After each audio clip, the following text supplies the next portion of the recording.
So something significant happened on Monday, and I don't think it's getting the attention that it should be getting. So the Lord Chamberlain of the royal household made an unannounced visit to Andrew Mountbatten Windsor, aka Prince Andrew, at Wood Farm on the Sandringham estate. He stayed for 2 whole hours. There was no prior announcement. There was no statement afterwards, and Buckingham Palace declined to comment about it entirely. Interesting, no? Now, for those who do not know who the Lord Chamberlain is, let me explain why this visit is a very big deal. The Lord Chamberlain is the most senior official in the entire royal household. He oversees roughly 1,200 members of staff. He is the primary liaison between the monarch and the House of Lords. He is essentially the king's most powerful administrative right hand. So you do not send such an important person on a casual social call. So when the most senior figure of a royal household drives to a remote Norfolk estate and spends 2 hours with a man who's been stripped of all his titles and has been arrested on suspicion of misconduct in public office, and he's been banned from horse riding, yes, like that's a punishment, and reportedly cannot leave the estate without permission or being accompanied, you know that something formal and significant is being communicated. Now, there was another YouTube that I watched that is claiming that Prince Andrew might be going on trial.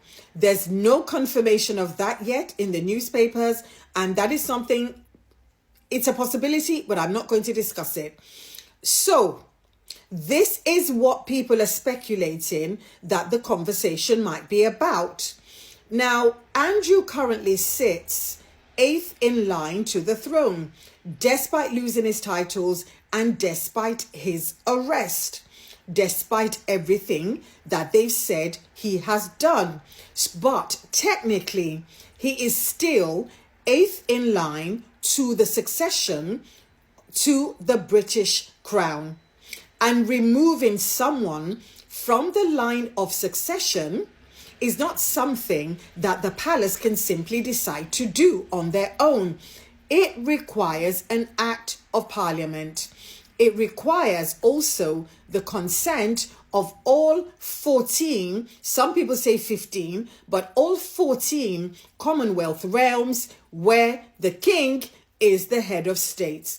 So, as you can imagine, it's constitutionally very complex and very politically significant, which means before any of that can begin, someone has to go and have a conversation with Prince Andrew about what might be coming. And what they've done is send the most senior official in the household to do it. Now, here is the detail in this story that I find almost cinematic in its bleakness. So you have that King Charles has been seen on the Sandringham estate last Friday. He visited the same estate where his brother has been staying at Wood Farm. So at one point, the king came within 2 miles of his brother's current location. But according to what people are saying, the king did not visit his brother. But another person did. The king's vicar visited Andrew on Saturday. Yes, they sent the vicar. How these people, I don't, anyway, don't let me even go into the religion bit. So you have the vicar visiting on a Saturday and the king's most senior official visiting on a Monday. And the king himself reportedly has no intention of crossing paths with his younger brother. despite the fact that he was practically on his younger brother's doorstep.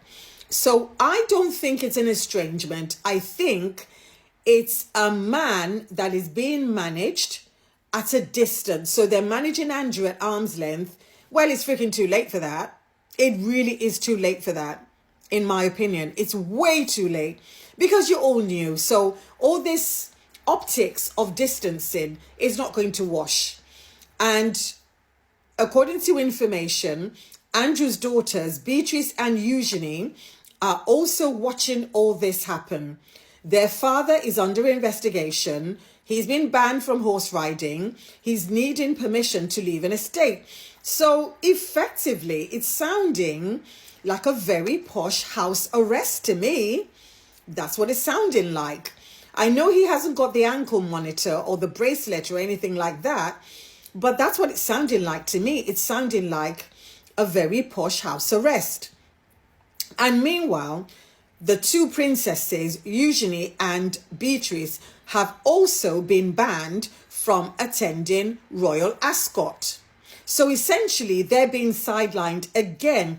And I think that's a bit disingenuous, considering when Harry and Meghan left, they were touted amongst a number of other people as being the saviors of the monarchy, as being the new Fab Four, as being the dutiful princesses. And we know that up till maybe a few weeks ago, they were still representing the crown. Unofficially, yes, but they were still representing the crown.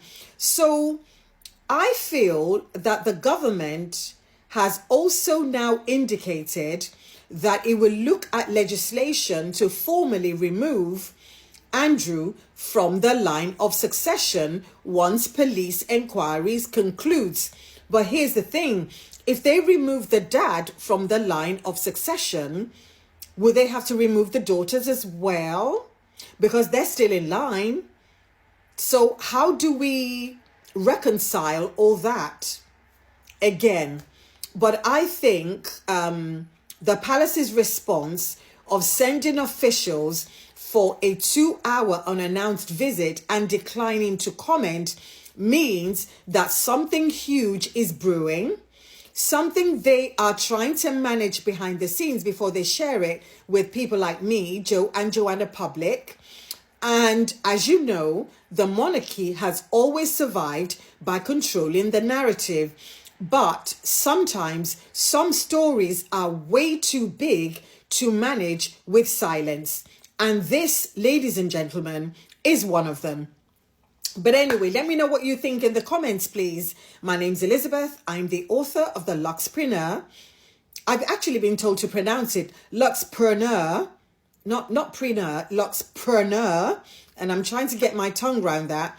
So I'm the author of The Luxpreneur. And for more insights like these, please like, share, comment, and follow me.